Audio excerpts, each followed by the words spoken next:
अगर कोई आईना तुम्हें तुम्हारी मौत दिखा दे तो क्या तुम डर के मारे भाग जाओगे या उस सच को जानने की हिम्मत रखोगे जो तुम्हारी जिंदगी हमेशा के लिए बदल दे।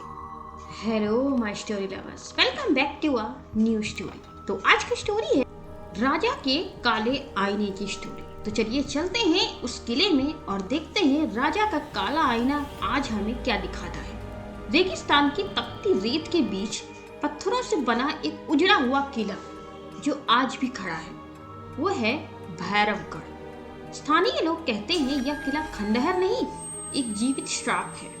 रात होते ही यहाँ से किसी के रोने, किसी के चलने और किसी के फुसफुसाने की आवाजें आती हैं, और इन सब का कारण है राजा का काला आईना। सदियों पहले भैरवगढ़ पर राज करता था राजा रणवीर सिंह। वह वीर था पर मौत से बहुत डरता था।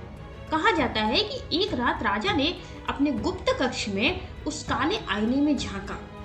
पहले तो उसे आईने में अपना चेहरा दिखा, उसके बाद उसे उसका सिंहासन दिखाई दिया, लेकिन उस पर बैठा था राजा जो कि जिंदा ना के बराबर था।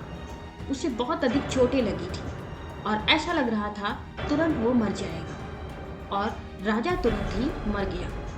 राजा ने यह देखा, उसका खून से सना शरीर, खुली आंखें और सिर पर गिरा हुआ मुकुट। उसी रात राजा चीखता चिल्लाता हुआ बाहर भागा और अगली सुबह वह मृत पाया गया। आईने की दीवार में उसे चिनवा दिया गया, किला को छोड़ दिया गया। किला उजाड़ हो गया, राज्य उजाड़ हो गया और वो खंडहर सिर्फ आज के समय पर रह गए थे। आज के समय जो बहुत समय बीत चुका था और काफी सदियां बीत गई थी, उन सदियों के बाद दिल्ली विश्वविद्यालय की इतिहास की एक छात्रा थी अनाया, जो कि राजपूताना काल की रहस्यमय वस्तुओं पर रिसर्च कर रही थी। उसे एक पुरानी सी फाइल मिली जिसके आखिरी पन्ने पर लिखा था, आईना भविष्य नहीं दिखाता, वह उत्तराधिकारी चुनता है। अनाया ये पढ़कर मुस्कुराई। ऐसा कैसे हो सकता है? ये तो सिर्फ एक लोक कथा और दंत कथा है, मुझे इस पर विश्वास नहीं है। ऐसा भी हो सकता है क्या कि कोई आईना भविष्य दिखाता हो? यह केवल लोगों का अंधविश्वास और दंत कथा है। मैं इस अंधविश्वास को खत्म करके रहूंगी। और वह रिसर्च के लिए भैरवगढ़ पहुंच गई। किले के अंदर सूरज ढल चुका था। हवा ठंडी नहीं बल्कि भारी थी। किले की दीवारों पर हजारों नाखूनों के निशान थे, जैसे किसी ने बाहर निकलने की कोशिश की। तहखाने में एक दीवार दिखी जिस पर जले हुए शब्द लिखे थे, जो आईने में खुद को मरा देखे वो अगला होता है। यह पढ़कर अनाया का दिल जोर से धड़कने लगा। अब उसे थोड़ा सा डर लगने लगा था। अनाया ने पत्थर से दीवार को तोड़ा, और दीवार तोड़ते ही सामने था काले पत्थरों से घिरा पुराना भारी आईना। इसमें कोई परछाई नहीं थी।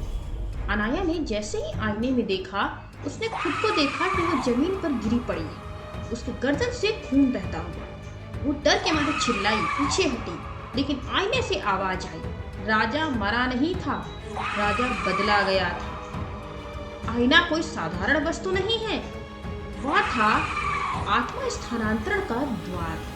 राजा रणवीर सिंह मौत से बचना चाहता था। तांत्रिकों ने एक ऐसा आईना बनाया जो राजा की मृत्यु दिखाकर किसी और को उसका भाग्य सौंप दे। जो भी उस आईने में अपनी मौत देखता, वह बनता अगला शासक। राजा की आत्मा उस शरीर में प्रवेश कर जाती। आईने में रणवीर सिंह का चेहरा उभरा। अब मेरी सदियां पूरी हुई, अब तुम्हारी बारी। किले की दीवारें कांपने लगी। अनाया की आंखें काली हो गई, उसके कपड़े राजसी वस्त्रों में बदल गए। वो अपने आप को देखती जा रही थी, अरे मुझ में ये कैसे बदलाव हो रहे हैं। वह चीखना चाहती थी लेकिन आवाज नहीं निकली। सुबह पर्यटक किले में पहुंचे। सिंहासन पर नई रानी बैठी थी, शांत, अमर और बेहद गंभीर। गाइड ने बच्चों को दिखाते हुए कहा, कहते हैं भैरवगढ़ का राजा लौट आया है। और पीछे दीवार पर टंगा था वही काला आईना, जिसमें अब कोई और खुद को मरते हुए देख रहा था। अब आखिरी सवाल आपसे, अगर वो काला आईना आज तुम्हारे सामने आ जाए और उसमें तुम्हारी मौत दिखे, तो क्या तुम उसे तोड़ दोगे या अमर राजा बनने की कीमत चुकाओगे? सो फ्रेंड्स, कमेंट करके जरूर बताएं आपको ये स्टोरी कैसी लगी और हमारे सवाल का जवाब जरूर दीजिएगा। फिर मिलते हैं ऐसी ही किसी नई मजेदार कहानी के साथ। Thank you.